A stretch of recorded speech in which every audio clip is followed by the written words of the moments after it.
Bom dia, boa tarde, boa noite, seja muito bem-vindo, seja muito bem-vinda a mais um episódio do podcast MVP nas principais plataformas de áudio e no YouTube, trazendo as conversas com quem faz o mundo da tecnologia, da inovação e dos negócios. Hoje eu estou aqui com a Tatiana Pimenta, da Vitude. Tudo bem, Tati? Tudo jóia, beleza? Prazer estar aqui contigo. Prazer. Primeiro podcast da gente, né? Tantos anos e Exato. Nunca falamos. Obrigado por ter aceitado o convite. Eu aí. que agradeço. Boa. Então, porra, Tati, eu acho que um momento super propício pra gente estar aqui para falar. Sim. Por conta tanto de cenário, né? Sim, de epidemia de transtornos e doenças mentais, né? A gente vive uma crise de problemas mentais e pela própria Vitude, né? Momento da empresa também, você está falando em break-even, né? 24 foi um ano positivo. Vamos começar, então, falando sobre o negócio, sobre a Vitude. Pô, então, esse negócio de saúde mental dá dinheiro, é isso? Como é que é? Parece que vai começar a dar agora, né? Depois de quase 9 anos de empresa. A gente faz 9 anos em maio e é interessante olhar um pouco a jornada, né? Porque a gente começou em 2016 com um marketplace B2C que conectava psicólogos e pessoas que queriam fazer terapia para terapia online, quando terapia online não era regulamentada no Brasil. E eu me recordo desse comecinho da gente receber enxurradas de cartas dos CRPs regionais nos acusando de infringir o código de ética dos psicólogos, porque terapia online não era permitido. E os 2 primeiros anos da Vitude foi um trabalho muito forte de advocacy ali junto aos conselhos, né, para conseguir regulamentar. E a terapia online passou a ter uma regulamentação específica no finalzinho de 2018, 2 anos antes da pandemia e muito antes da própria medicina no Brasil. Você acha que vocês têm dedo da Vitude nisso? Sim, a gente foi a empresa que de fato liderou isso. E esse movimento aconteceu em conjunto com um dos nossos investidores anjo. Porque a gente começou em maio de 2016, finalzinho de 2017 a gente levantou a primeira rodada de investimento com uma empresa chamada Vetor Editora. Que é da revista... Isso. Eles são líderes hoje no segmento de psicometria, então eles produzem basicamente testes psicométricos para os psicólogos em si, mas para aviação, para porte de arma, para trânsito. Todo mundo que tem carteira de motorista já fez um teste da Vetor na vida. Aquele teste de pauzinho, por exemplo, é deles. Então, a gente teve ali essa aproximação e quando a Vetor investiu na gente, foi a primeira vez que acho que o conselho deu uma olhada e falou, opa, peraí, eu acho que essa empresa é séria. E o sócio fundador da Vetor tinha sido da primeira turma de psicologia no Brasil. Então, tinha o CRP4, alguma coisa assim. Tinha uma sala com o nome dele dentro do conselho regional e eles articularam... Tinha alguma influência. Exato, para que a gente pudesse minimamente participar de reuniões de discussões ali pró-regulamentação e eu consegui ser muito ativa, inclusive na redação, assim, de conseguir revisar o texto que foi mandado para Brasília, então foi uma época muito importante e no final de 2018 a gente viu ali a terapia online de fato poder ser uma prática viável no Brasil.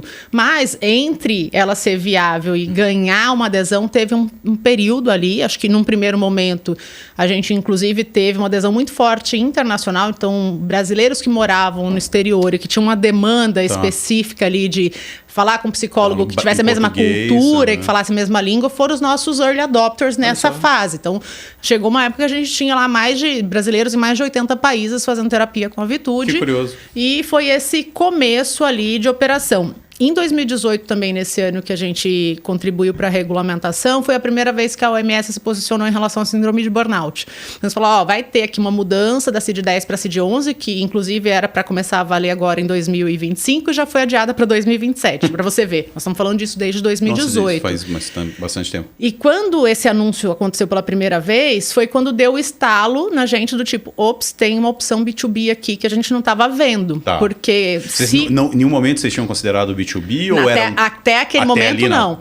E isso deve ter sido ali em março de 2018. A Vitude estava perto de fazer 2 anos de fundação. A gente viu essa notícia. Eu sou engenheira civil de formação, então já tinha vindo de um mercado que tinha ali uma intersecção. Eu trabalhei muito tempo na construção civil e a construção civil é bem aderente com normas, a própria compliance com algumas ISOs. Então, eu tinha uma noção ali do tipo, se isso aqui vai virar uma equiparação a um acidente de trabalho, a empresa vai ter que abrir CAT, que é o comunicado de acidente de trabalho, isso aqui vai ter custo previdenciário trabalhista, me parece ter uma dor clara aqui, e a gente começou a visitar algumas empresas, falar, vocês viram esse posicionamento do OMS, vocês estão pensando em alguma coisa, tem algum olhar para a saúde mental?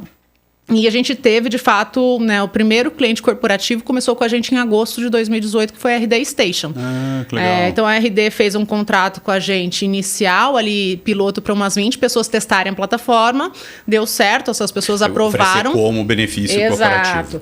E aí, em 2019, a gente pegou o primeiro contrato full, ali, de janeiro a dezembro, para toda a população, que à época devia ter umas 700 pessoas. Sim.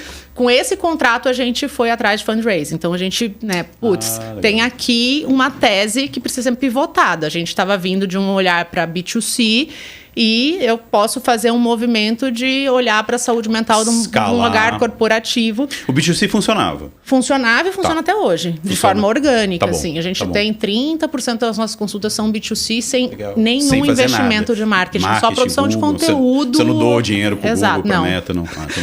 Nada.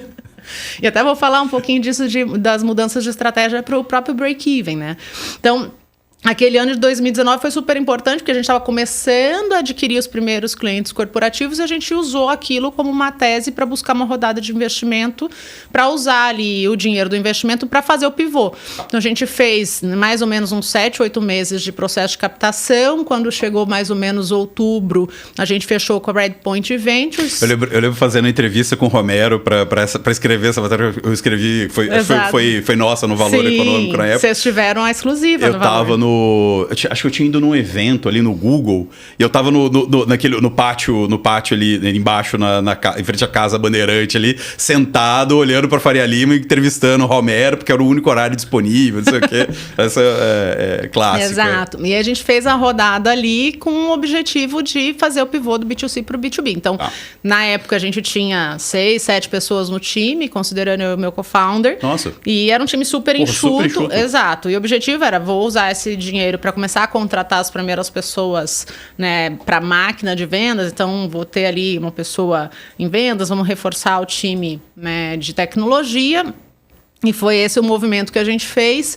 E uma das coisas que a gente talvez tenha feito meio na intuição e deu muito certo é que numa das primeiras reuniões que a gente teve com o próprio Romero, a gente falou, como é que a gente comunica o mercado que a gente agora é B2B? E aí no brainstorming surgiu a ideia ali do tipo, olha, a população de RH adora evento. Vamos fazer um evento no Cubo? E a gente fez a primeira edição que veio a se tornar o Vitude Summit, que a gente fez um Cubo Mental Health Day em janeiro de 2020. Então a gente fez aquele evento, ali, né? Contou ali com a ajuda da comunidade do Cubo, então tinham muitas startups e tinham os mantenedores que eram grandes. Então tinha um Itaú ali e outras empresas de grande porte que estiveram no evento junto com a gente, participaram. E naquela época a gente tinha, acho que 4 contratos só ativos e a gente tinha acabado de ganhar a concorrência do Grupo Boticário. Então a gente conseguiu trazer a médica do Grupo Boticário para contar, né, como é que tinha sido o processo deles pensarem em colocar um programa de saúde mental, que até então a gente não via isso em nenhuma empresa de grande porte, só tinham startups, de fato, empresas de tecnologia pensando saúde mental.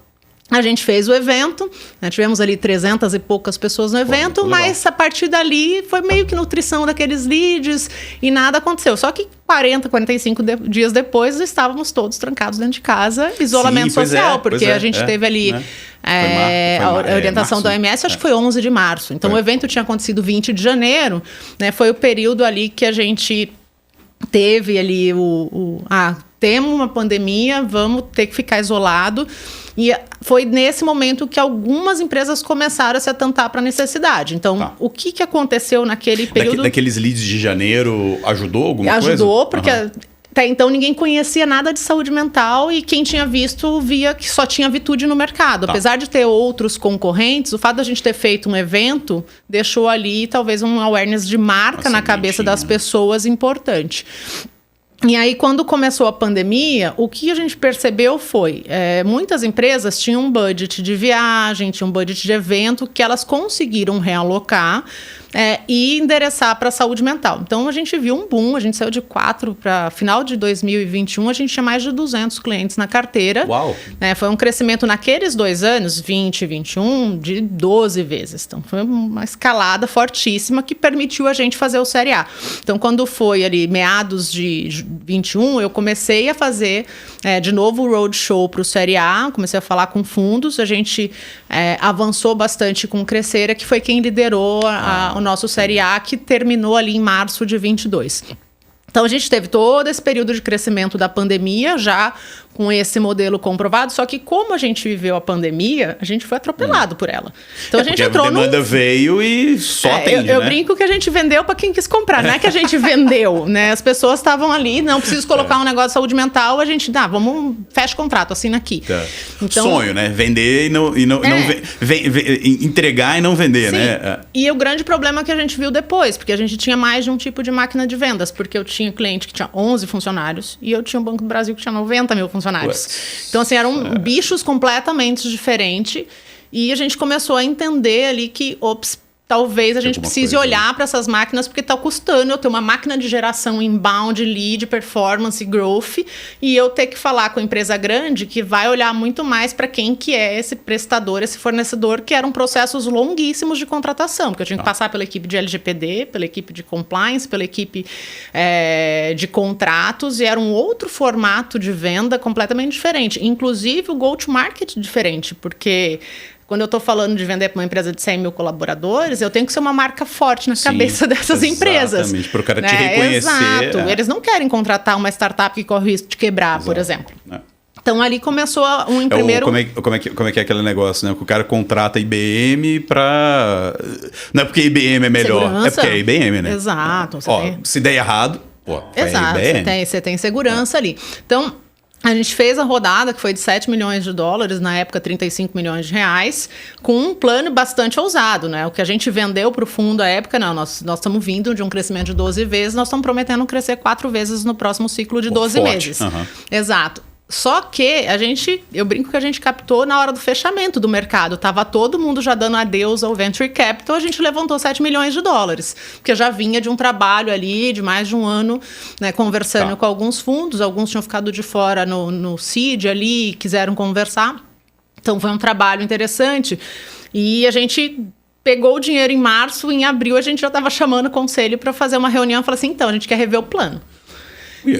E foi fácil? Foi porque acho que todo mundo já tinha noção de fora. Por exemplo, o Redpoint já tinha noção dos Estados Unidos como é que estava, o mercado público já estava fechando.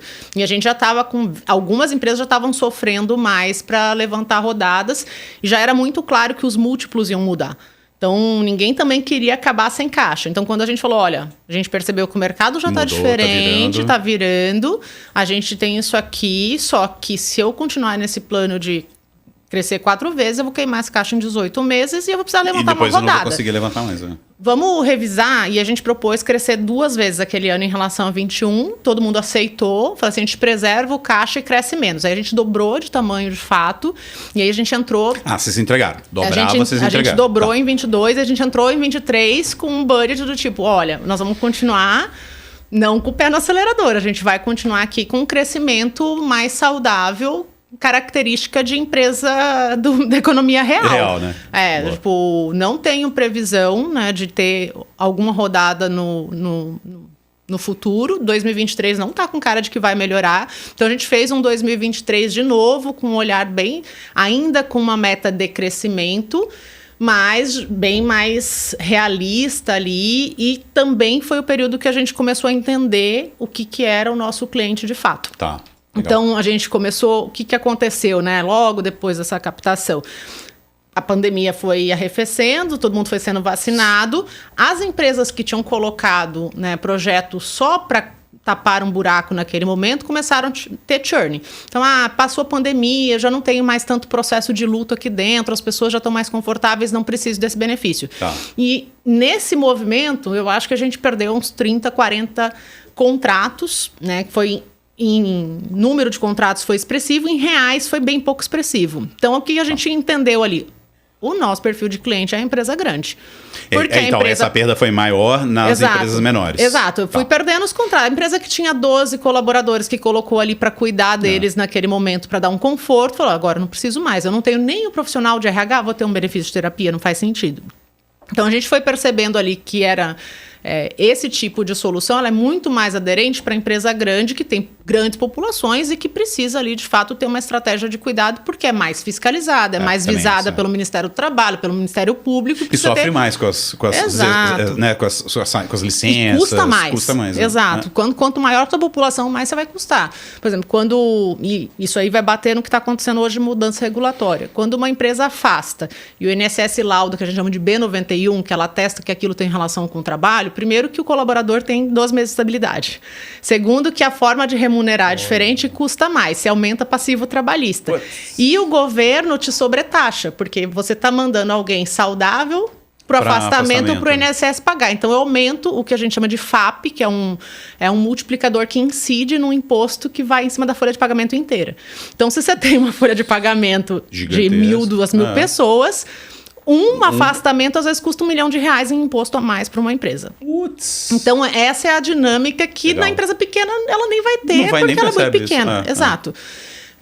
E aqui a gente começou a entender, tipo, esse é o perfil. Então, aí a gente contratou uma consultoria para nos ajudar a desenhar um pouco essa parte de processo de vendas, metodologia, trouxemos a metodologia da Winning by Design para dentro de casa, começamos a adotar alguns frameworks. Falou, olha... E aí foi o momento de maior dor, porque a gente tinha cliente que chegava de um determinado tamanho para menor, a gente falava, a gente não atende. E aí, não, mas o cliente quer comprar... A gente não atende. Nossa, é difícil isso falar que não, né? Exato. Hoje a gente tem conforto de falar assim, a gente só atende empresas acima de 1.000 colaboradores. Mas você demitiu clientes nesse processo ou simplesmente... Na qualificação. Exato. Isso. Mas quem estava na base, você manteve. Exato. Quem teve na base, a gente tem empresas menores até hoje, mas as abaixo de 300 a gente nem manteve. A gente começou a fazer algumas parcerias, por exemplo, hoje, clientes menores, quem atende a Swile. Então, a gente entra para uma linha de um pacotão de benefícios ali, e aí essa empresa vai para um outro lugar, e aí eu atendo a Swile. Então, eu entrego as consultas para os clientes deles, né? Bom. Então, a gente entrou por uma estratégia de canal exato, para os clientes menores. Desculpa, aliás, isso é uma coisa que... Quer dizer, canal é um negócio que existe há muito tempo, né? Existe desde que o varejo existe, eu acho que de venda existe, mas acho que muita startup não entra no plano ainda, né? Ou os fundadores não olham muito essa estratégia de canal, de distribuição de uma forma tão estruturada, né? Ou não criam isso. Você acha que isso é interessante? Eu acho que sim. A gente também não é forte em canal ainda. Esse é um ano que a gente vai executar uma estratégia de BizDev um pouco mais avançada, mas a gente ainda não tinha nem clareza de como a gente vendia direto. Então, o mercado, pensa que o mercado não tinha nascido ainda. Essa é uma das teclas que eu bato bastante. Tipo, não existia comprador. As pessoas estavam comprando sem saber exatamente o que elas estão comprando. Suprimentos não sabe o que está comprando, o RH às vezes tem uma leve ideia do que quer resolver, mas até entender o que é saúde mental de fato levou um tempo. Assim. A gente vem começando, tudo até a pandemia não existia. Então, a gente começou a ter ali pouco se falava disso. Na pandemia, os 2 primeiros anos, eu digo que foi intervenção, foi cuidar de quem estava muito mal. E aí a gente começou um ciclo de olhar para a prevenção, para a promoção de saúde, para entrar com ações de educação. 2023 veio, a gente cresceu ali, né, mais timidamente, mas conseguiu avançar para o que a gente queria, que era definir algumas coisas importantes e entrar com algumas estratégias que a gente falou, vamos arrumar a casa agora? Sim. Porque lá na frente vai ser importante. Então, a gente reviu o processo de vendas, revisou toda a estratégia, a gente fez um rebranding super importante, que aí eu falo, a gente, quando mudou o go-to-market, você tem que olhar para tudo, marketing, venda, CS, como é que você está olhando a cadeia de uma forma geral. Então, a gente tomou a decisão de contratar uma agência para fazer o rebranding da Vitude, porque a gente achava que a marca já estava muito infantil e não representava muito uma marca B2C e não falava com a Enterprise. Eu precisava falar com a empresa de 10, 20, 30 mil pessoas. Então, a gente fez um reposicionamento, a gente olhou para toda a nossa estratégia que a gente já vinha executando de eventos, que tinha começado ali, né, em janeiro de 2020 com aquele dia no Cubo, e a gente está indo para a 6ª edição do Vitude Summit, que se transformou no maior evento de saúde mental do Brasil. Legal. Então, os eventos, eles foram se consolidando como um lugar de referência. Então, era onde a gente conseguia atrair médicos do Brasil inteiro, RHs do Brasil inteiro. 2023 a gente ainda fez no Cubo. Ano passado a gente já foi para Anshan, porque o evento triplicou de tamanho. Uau. A gente recebeu 1.100 pessoas ano passado no Anshan. Caramba! E aí a gente entrou em 2024 falando, beleza, a gente agora já é uma referência na cabeça das pessoas, a Vitude já é vista como essa marca, né, que conhece do que está falando, que tem uma profundidade técnica importante e que tem seriedade no tema que está trabalhando. A gente já conseguiu... com foco. Então, o ICP é empresas com acima de 1.000 colaboradores que tenham equipe de saúde. Então, eu vendo para o médico do trabalho. É o minha primeira persona. Aí você tem as personas que são paralelas aqui, que é o diretor, o VP de RH, as pessoas que estão olhando ali para DHO, para benefícios, que também compõem. Mas muitas vezes quem cria o business plan técnico para aprovar uma solução como a nossa é a área de saúde. Porque é a área que vai defender budget para trabalhar a redução de absenteísmo, a redução de impostos por afastamento, é a área que olha para a evolução clínica para saber se as pessoas estão ou não, que vai estruturar estratégias de retorno de afastamento. Então, é uma área que também tinha sido ali, não estava tão bem atendida ainda. E não tinha tantas soluções para ela. Então, a gente claramente foi entendendo isso. E acho que essa clareza de que o médico do trabalho era a figura importante aconteceu no processo de rebranding, porque a gente fez várias entrevistas, a gente conversou com os nossos clientes, a gente conversou com potenciais, né, com leads da época, e a gente conseguiu entender quem eram os stakeholders ali que eram importantes. 24, quando a gente entrou, ainda tinha uma visão de vamos crescer, mas já ali quando foi abril que a gente fez um primeiro rolling, né, de março para abril na virada do Q1 para o Q2, a gente falou assim, cara, vamos para o break-even. Não vai ter dinheiro na praça, não vai ter rodada. Talvez a gente nunca mais levante uma rodada na história da Vitude. Nossa. Tipo, vamos ser lucrativo? Empresa sustentável e vamos tradicional. Exato. Cara, você quer... Arroz com feijão. Você quer ter liberdade para tomar a decisão? Tem dinheiro em caixa. Não dependa de ninguém, né? Tipo, eu tinha vindo de 4 indústrias multinacionais super tradicionais. Então, e o Everton tinha vindo de Falcone. Então, assim, a gente, os dois, ele de orçamento base cabeção zero. Ali, exato. Planilhão. E aí a gente falou, vamos buscar o break-even. Isso aí, a gente começou a falar disso de Q1 para Q2, mas a gente pisou o pé nisso como estratégia para a empresa, fez off-site, kick-off da estratégia em meados do ano passado. Em setembro, em outubro, a gente já gerou caixa. Novembro ficou muito perto de zero e dezembro, ali, período de 13º, férias coletivas, né, a gente não estabilizou. E agora, janeiro de 2025, a gente já entra bem perto de zero e já estamos falando não de break-even, mas de lucratividade. Então, para 2025. Exato. A gente fez a gente tem um ritual de gestão que chama Decola Freud, que acontece todo mês de dezembro. Então, quando a gente foi para o Decola Freud esse ano, a gente já foi com essa frase lucratividade é liberdade. Legal. Para falar assim, cara, não é ter lucro por ter lucro, é ter lucro para conseguir ampliar o impacto. Por você ter opcionalidade, né? Exato. Aí a gente trouxe até depoimentos de clientes, o quanto que tinha impactado a vida deles, para falar, olha, para a gente fazer mais disso, a gente precisa ser saudável. Para a gente fazer mais disso, a gente precisa estar vivo. E para a gente estar vivo, a gente precisa dar lucro. Estamos entendidos? E aí, acho que todo mundo comprou, porque a gente foi muito didático nessa, né, em trazer estratégia, em desdobrar. Exato. Liberdade. E aí, a gente está nesse trabalho. E vem num ano muito importante, porque a gente entendeu a estratégia go-to-market, fez o rebranding ali em 23 e conseguiu consolidar essa marca em 2024. A gente ajudou ali, 2024 foi um ano importante, por exemplo, eu estive muito presente em Brasília, junto com alguns membros ali da Câmara dos Deputados. Eu participei da regulamentação de uma lei que é a 14.831, que foi criada pela Maria Reis, que é uma lei que cria certificação de empresas que promovem saúde mental. A regulamentação ainda não está concluída, mas eu fui uma das poucas pessoas da indústria convidada para participar. A gente tinha ali professor da USP, médico, membros do Ministério, mas empresária do setor que estava lá era a Vitude. Então, achei muito interessante porque foi um reconhecimento do que a gente estava fazendo. E a gente esteve muito perto das pessoas do Ministério do Trabalho que estão à frente da inspeção do trabalho, que mexeram ali na NR1. Então, a gente está muito próximo, por exemplo, de membros da comissão tripartite, que foram quem trabalharam ali para votar a atualização da NR1, que passa a vigorar agora em 26 de maio, que é grande, acho que mudança, que eu acho que vai ser uma mudança total de mercado, é que passa a ser obrigatório. Então, independente do seu tamanho, você, empresa, precisa... Independentemente do tamanho. Um funcionário, 10 mil, você tem que mapear os riscos psicossociais dentro do ambiente de trabalho.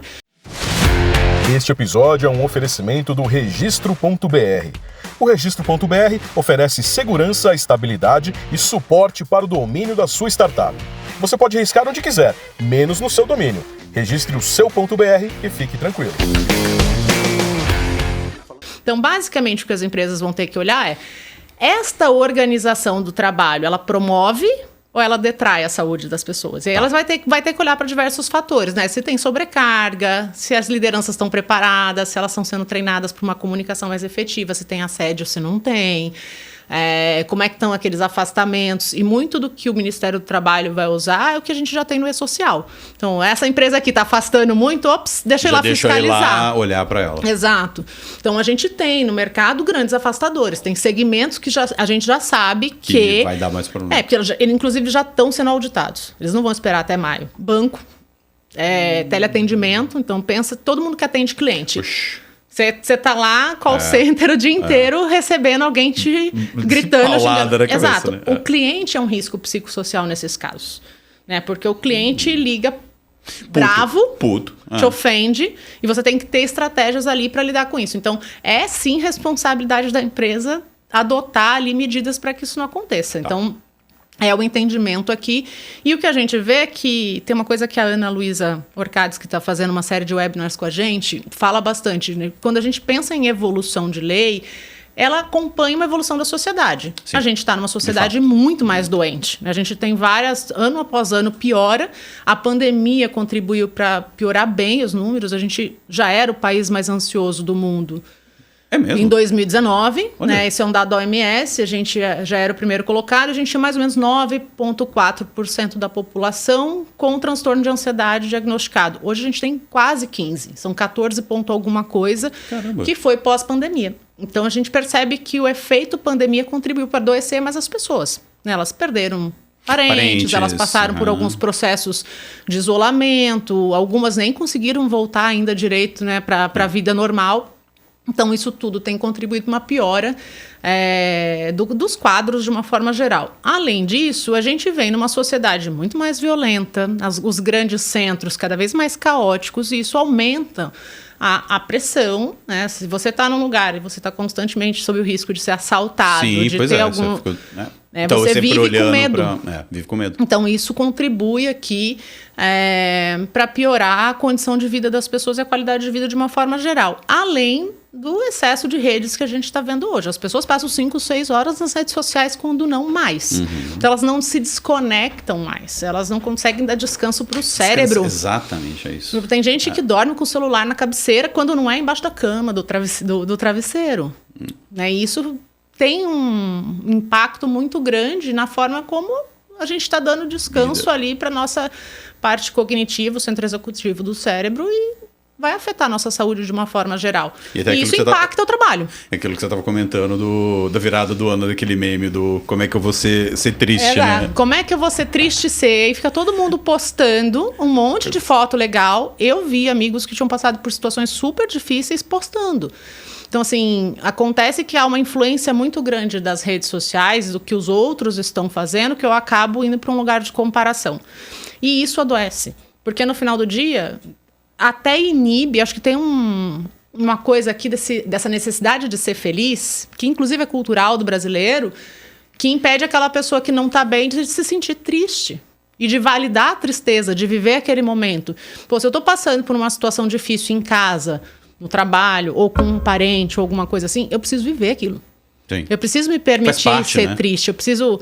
até fiz um post, né, que eu comentei. Se a gente olha divertidamente o filme, a tristeza tem um papel importante ali na vida da menina, porque é ela que harmoniza ali todas as emoções. Então, a gente precisa passar. Se eu perdi alguém, eu preciso passar pelo luto. Preciso viver aquilo para depois eu conseguir. Porque se eu simplesmente varrer para debaixo do tapete e falar, não, tá tudo bem, vamos embora. Vai ficar debaixo do tapete, né? Uma hora esse negócio só aparece, né? Exatamente. Então, eu acho que vem tudo numa linha. A gente conseguiu organizar a operação para que ela ficasse bem eficiente do ponto de vista de gestão de pessoas, cultura e uma série de trabalhos que a gente fez. Acho que ano passado foi um ano de trabalho cultural muito grande, a gente olhou muito para dentro. A gente, em 2023, olhou muito para fora, para o mercado, para o rebranding, para essa metodologia de vendas. E esse ano eu acho que a gente volta de novo para fora para atacar o mercado e conseguir garantir o máximo de share possível, porque a gente está pronto para atender. Porque uma das coisas que a gente também fez muito bem em 2024 foi lançar um produto, isso já vinha desde 2022, porque era um use of proceeds do investimento, que foi lançar uma solução de dados. Porque a gente já entendia que as pessoas precisavam comprovar ROI. Então, assim, a gente investiu muito em conversar com pessoas de ergonomia, pessoas de medicina do trabalho, os stakeholders que normalmente olham para esse tipo de dados de saúde dentro da organização e entender qual era a demanda, e a gente criou o Vitude Insights. Então, o Vitude Insights é uma solução nossa de gestão de dados, onde eu consigo entender se essa pessoa que está passando por terapia aqui está evoluindo clinicamente, se ela aderiu ao tratamento, como é que está, se ela está em algum lugar de risco para a organização e para ela mesma. Então, eu tenho uma série de dados. O que muitas vezes é aquele negócio, isso aqui não dá retorno, né? Exato. Não vou investir porque eu não consigo medir, eu não consigo ver. Isso é coisa de... Até voltando essa coisa de saúde mental é mimimi, né? Essa coisa de saúde mental é mimimi. Eu até falo bastante, assim, para mim tem uma coisa super importante. Eu falo, cara, se você não gosta de gente, goste pelo menos do teu caixa. Goste de número. Tu tá perdendo dinheiro se não investir, se não olhar para isso. Não é dado só das empresas brasileiras, tem um dado global da MS que fala que o mundo vai desperdiçar 6 trilhões de dólares até 2030, por não olhar para depressão e ansiedade. Então, são dados muito impactantes, mas no Brasil já são alguns bilhões que a gente desperdiça. E quando a gente vai conversar com muitas empresas, o que eu percebo é que elas não conhecem. Às vezes eu estou conversando com alguém da área de RH e falo, e aí, como é que está seu absenteísmo? Como é que ele cresceu nos últimos 3 anos? Como é que está a inclinação dessa curva? A pessoa fica olhando assim, tipo, oi? A gente não mede esses números. Ou eu só estou olhando absenteísmo global. Falei, você precisa segmentar. Você tem que olhar para quanto que está vindo de CDF, porque o Ministério vai vir te auditar exatamente por aí também. Então, você precisa conhecer seus dados. Como é que está seu turnover? Como é que está a sua sinistralidade no plano de saúde? Você já pediu para a tua operadora segmentar para você olhar onde que as pessoas estão gastando? Porque a gente também, olhando para a solução de dados, a gente tem a possibilidade no Vitude Insights de consumir dados externos. Então dependendo, o cliente autorizando, a gente pode analisar, por exemplo, dados de uma operadora de saúde. E nos clientes que a gente já consegue analisar isso, a gente vê algumas coisas super interessantes. Por exemplo, a gente vê uma hiperutilização em pessoas que têm algum transtorno. Porque elas ficam indo de médico em médico, porque ela está cheia de sintoma psicossomático, mas ela ainda não entendeu que aquilo é um problema de saúde mental. Uma outra origem. Exato. E a gente já começa a ver alguns CIDs de algumas especialidades específicas que têm correlação direta com afastamento futuro. Então, quando a gente começa a ver... então você tem predição, então, também. Então, por exemplo, comecei a ver que a pessoa está indo no gastro, no dermato e no neuro, com frequências... Gente jovem, que não deveria estar ali. Exato. Aí você pensa tudo que tem a ver com estresse. Alopécia, queda de cabelo, urticária, doença autoimune, gastrite, esofagite, refluxo. Tem gente com paralisia facial parcial. Tem tudo que você imaginar que tem a ver com picos de estresse. Sim. Aquilo ali dentro do teu plano de saúde estruturado, você consegue te dar sinais. Então, você consegue ver ali, poxa, essa pessoa está perto ou longe de um afastamento. Perto ou longe de entregar um atestado. Tá. Então, e aí você consegue se planejar para isso e evitar todos esses problemas. Então, a gente sempre fala que um bom programa de saúde, que é assertivo e vai conseguir te trazer ROI, ele vai olhar para 3 coisas específicas. Ele vai olhar para promoção de saúde, vai olhar para prevenção e intervenção. Intervenção tenho gente doente, preciso tratar. Preciso dar o melhor tratamento possível para que essa pessoa se cure o mais rápido possível. Porque ela precisa voltar para o trabalho para voltar a ser produtiva. Promoção e prevenção, promoção eu preciso treinar as pessoas, falar tornar aquele tema palatável dentro da organização para que as pessoas não tenham medo de falar. E é onde a gente começa a fazer ali os treinamentos de segurança psicológica, a gente também faz muito treinamento de formação de primeiros socorros em saúde mental para preparar líderes para conseguir identificar sinais nos outros e acolher. Primeiros socorros em saúde mental. Exato. Pensa que alguém teve uma crise na sua frente, você não sabe fazer. Não sabe, não. Não sabe nem como é que voltando, isso é chilique. Isso porque você não está preparado para lidar. Então, você precisa aprender. E a parte preventiva vai muito de encontro com a mudança da NR1 agora. Porque o que a gente entende que é prevenção? Existem pessoas doentes na minha população. Eu só não sei que elas são. Sim. Então, eu preciso mapear para eu entender onde elas estão, para eu convidá-las para o tratamento. Num programa de crônicos, por exemplo, você vai lá fazer o exame de sangue e você vai entender quem está com colesterol, com a glicemia alterada, você consegue falar, você quer passar no endocrinologista? Você quer passar com um nutricionista para melhorar a sua dieta? Quando a gente está falando de saúde mental, eu preciso identificar se tem alguém já com sinal de algum sofrimento psíquico, mapear se essa pessoa tem lá alguns outros sinais, e aí entra a exigência da norma, que é de mapear os fatores psicossociais do trabalho também. E aí, do nosso lado, o que a gente faz é um diagnóstico que a gente chama de censo de saúde mental, e tem uma versão um pouco mais ampla, que é o Deep Dive, que é eu junto essa análise, esse diagnóstico de saúde com os fatores psicossociais e correlaciono eles. Então, eu crio uma série de indicadores estratégicos para que a empresa possa saber aonde que ela tem que atuar primeiro. Não adianta ela dar um tiro de canhão na população inteira. Ela tem que ver ela tem que os crônicos, né? Isso. E até uma das coisas que a gente falou no último bate-papo, a Ana trouxe um exemplo legal. Falou assim, se eu entro, por que a gente pede na NR que tenha uma matriz de priorização ou um trabalho ali de identificação?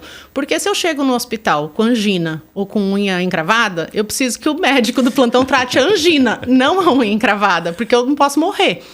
A unha encravada não vai te matar. Exato. Então, a ideia é, se eu estou olhando para uma população e eu tenho lá X% dessa população que tem ideação suicida, são as primeiras pessoas que eu tenho que estabelecer um plano e cuidar delas. Se eu tenho pessoas que estão passando por uma situação de assédio, eu tenho que trabalhar com as pessoas e com a organização.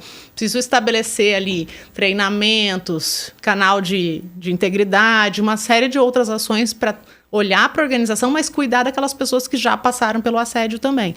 Então, tem algumas coisas que são interessantes. E aí, essa solução que a gente desenvolveu há uns 2 anos atrás, hoje é super demandada por conta da mudança regulatória. Que aí também tem um impacto direto da receita que vem crescendo. Sim. Não, e aí, voltando, quer dizer, NR1, como você falou, que é regra. Sim. O governo vai vir por cima, ainda mais nesse momento de necessidade de arrecadação, né? Então, e você tinha até comentado que agora tem mais 900 auditores, né? É um ponto interessante. Né? A gente tinha no Brasil um efetivo de 1.800 auditores fiscais até 31 de dezembro. Então, e já estava há bastante tempo sem nenhum tipo de concurso público para essa área. No ano passado, junto com a atualização da NR1, também teve um concurso público para auditores e foram 900 novas vagas. Então, a gente está falando de um aumento de efetivo de 50%. As pessoas já estão entrando agora em janeiro e em maio elas vão estar treinadas. Exato. Então, aqui eu acho que para várias áreas, mas certamente tem uma sinalização muito clara de que o governo vai fiscalizar.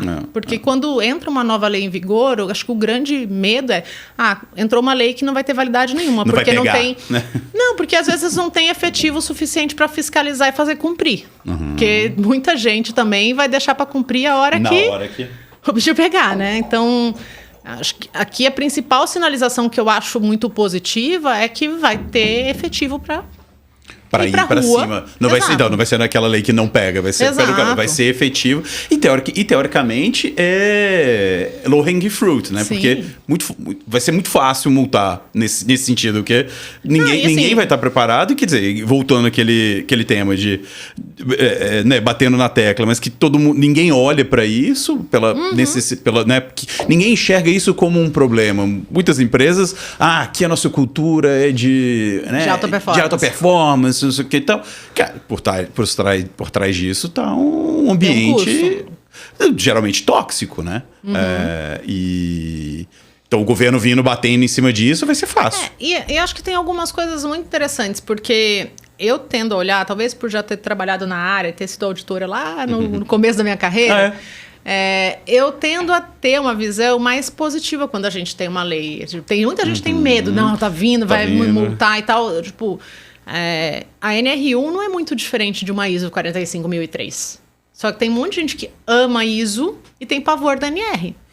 Mas por que você tem empresas que buscam uma certificação? Essas vão buscar mais proativamente. Então eu falo assim, se você não quer estar preocupado com a NR, tira a ISO. Você vai atender a NR. Porque a ISO é muito mais complexa e ela parte de um princípio de gestão e de excelência de gestão muito interessante. Então, a NR está contida de uma certa forma dentro da ISO. Eu não diria que está contida, mas as empresas que já olham para a ISO 45000 e 45003, que são as de segurança e saúde, elas já estão muito mais preparadas. Porque aquilo ali já está há muito tempo sendo discutido, né? Então... elas já entendem o que é. Por exemplo, eu não posso ter sobrecarga porque isso adoece. Isso já é claro para algumas empresas, talvez não para todas. Mas eu tenho um convite muito importante para as empresas, que é olhem para isso com um olhar positivo, porque o investimento em saúde mental traz retorno. E o que acontece hoje é que ninguém está olhando para isso. Né? Tipo, tem empresas que o absenteísmo está matando a margem de lucro das empresas e elas não sabem medir. Não correlacionam. Né? Tem muito CEO de empresa gigantesca que não sabe que FAP ali aumenta o imposto dele. Então, eu acho que é aqui que a gente tem a oportunidade de sensibilizar principalmente a alta gestão, porque quando a gente fala em gerenciamento de risco, que é o que trata a Regulamentadora 1, que é um programa de gerenciamento de risco, ela vai acionar exatamente a autogestão, porque se você é um diretor estatutário de uma empresa, você é responsável.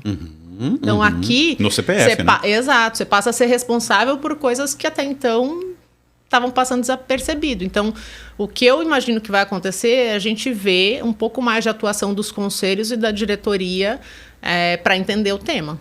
Porque na hora que começar a ir para ti a notificação, eu acho que vai...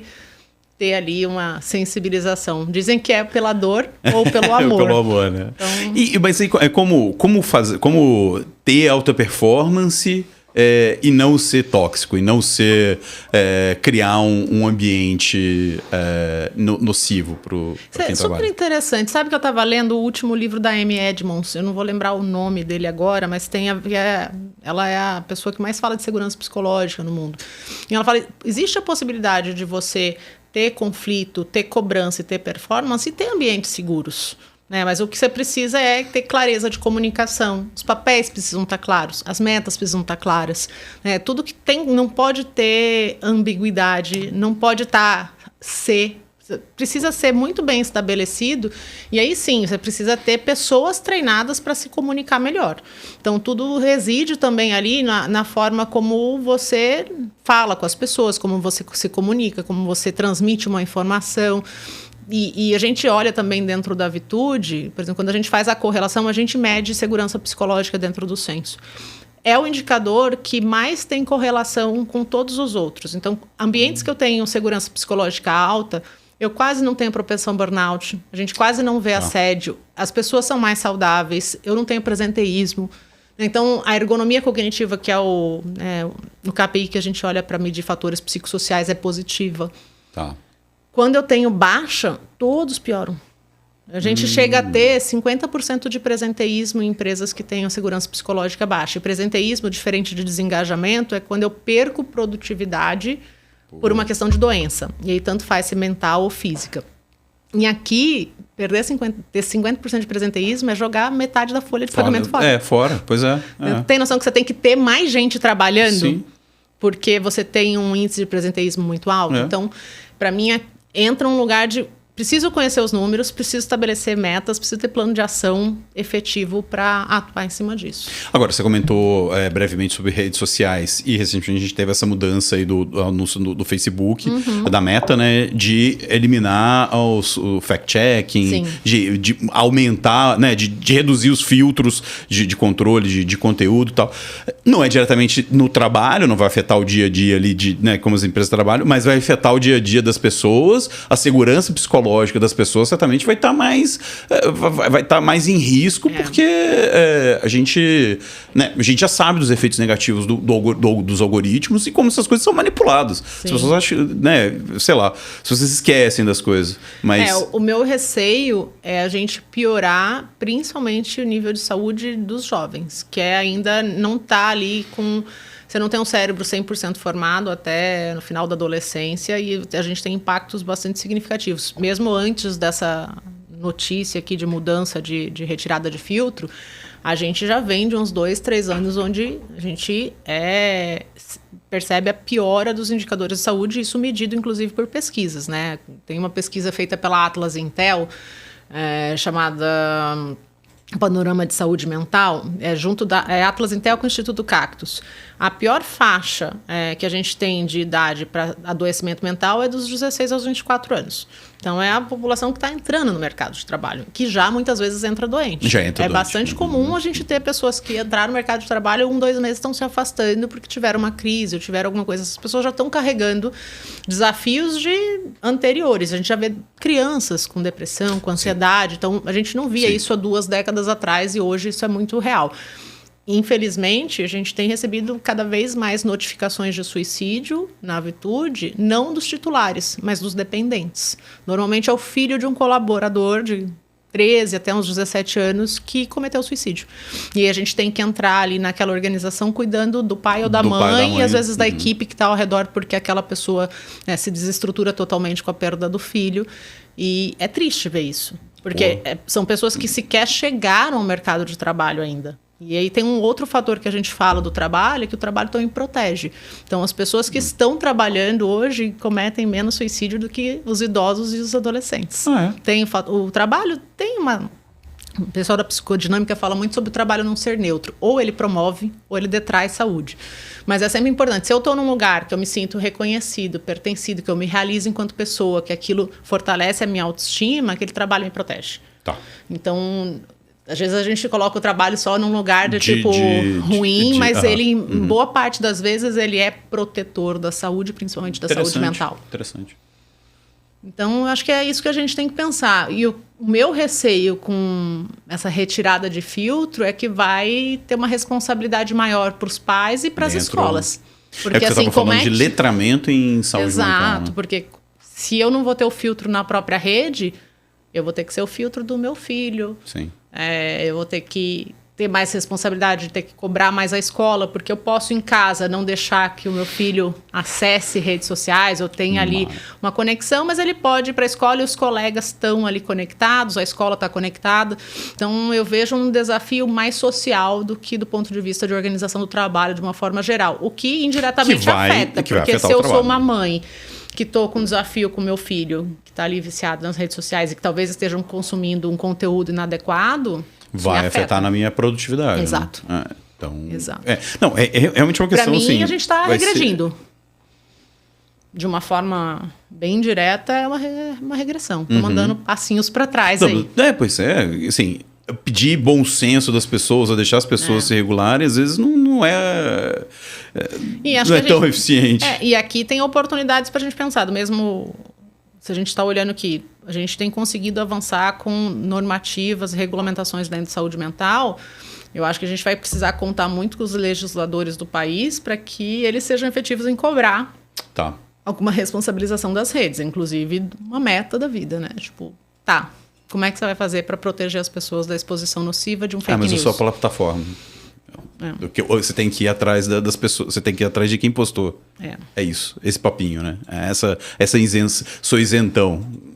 Cara, até certo ponto, né? Sim. Quando você tem metade da população global, né, 90% da população brasileira dentro do seu produto, você tem uma responsabilidade. Sim. Não e tem para como mim se isentar. aqui o impacto na saúde mental pode ser bem catastrófico. Porque se com filtro já é difícil, imagina sem filtro. Vai saber o que vão postar lá. Pois é. Ainda mais com inteligência artificial, deepfake, esse tipo de coisa. É isso.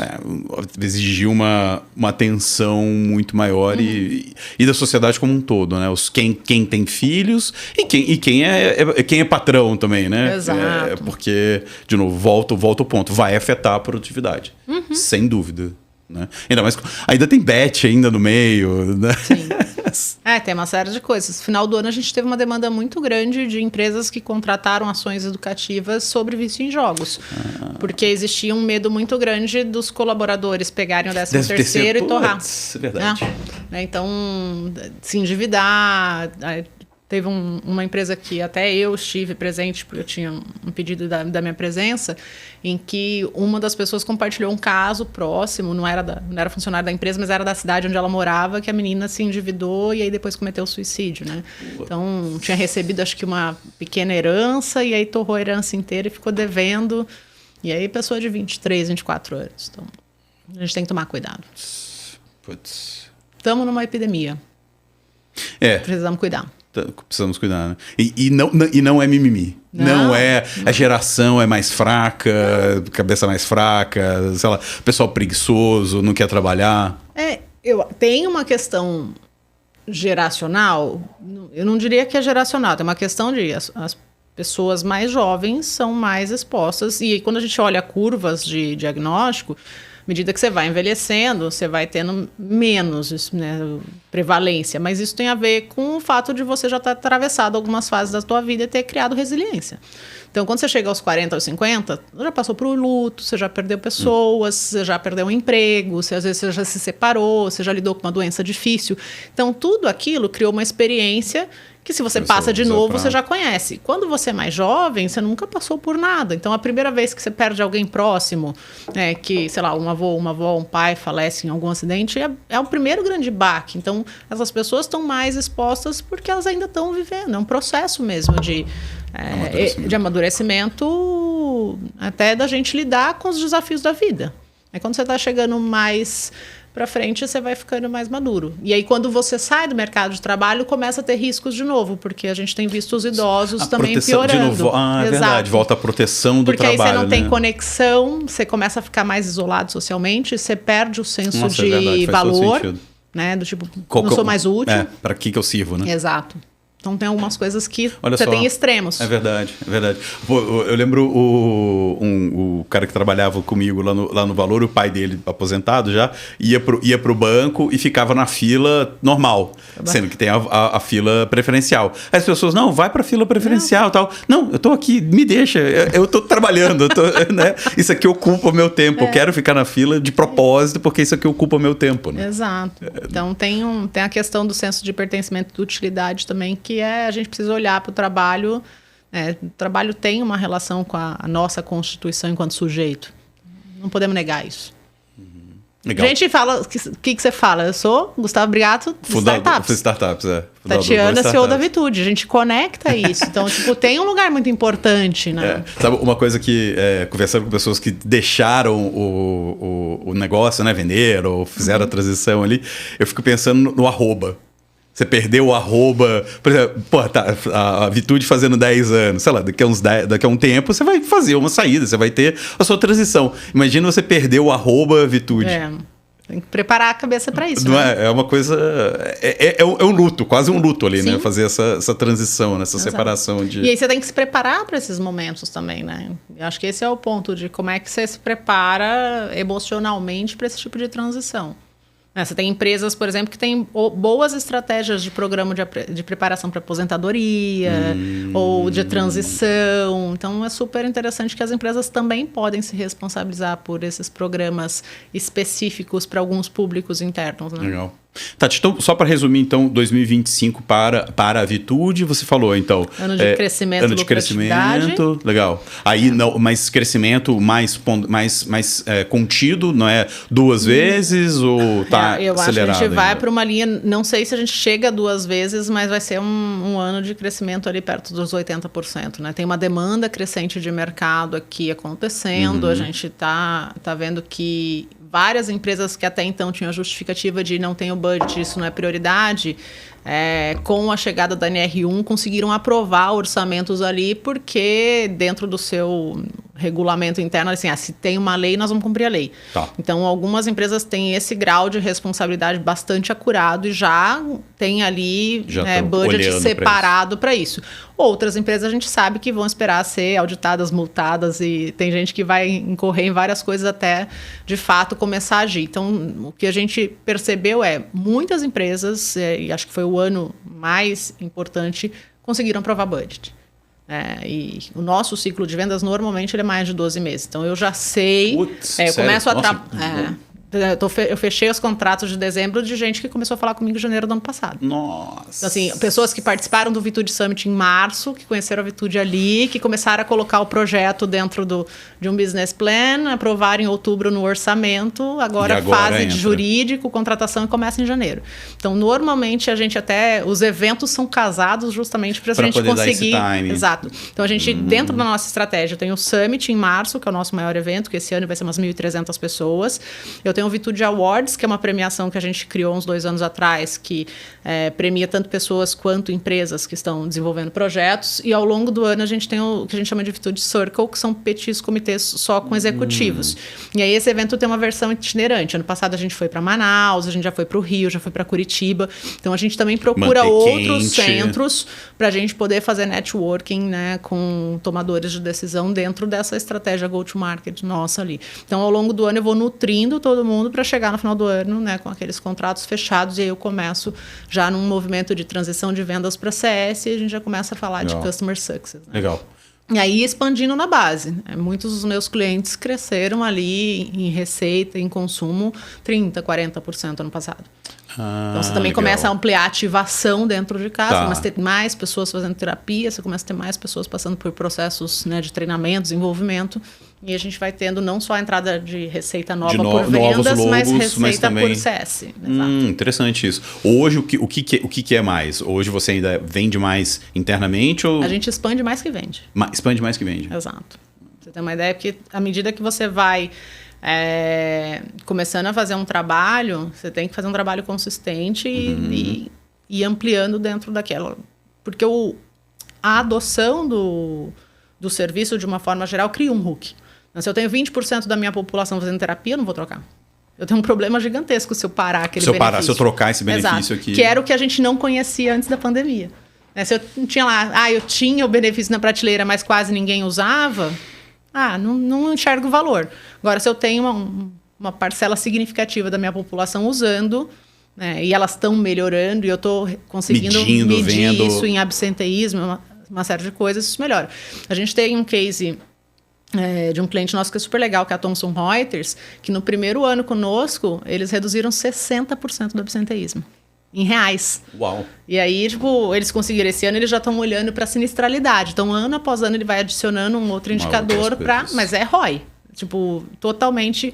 E lá eu tenho uma pessoa que é a diretora de RH, que é engenheira. Então, é um perfil diferente, é um perfil que olha mais número. Né? Então, isso é interessante de você ver também, que quanto mais eu conheço os números, melhor eu consigo fazer uma gestão estratégica daquilo. Isso é curioso, até, porque teoricamente quando você pensa em uma pessoa que olha número, ela não está olhando a pessoa, não olhando pessoas, né?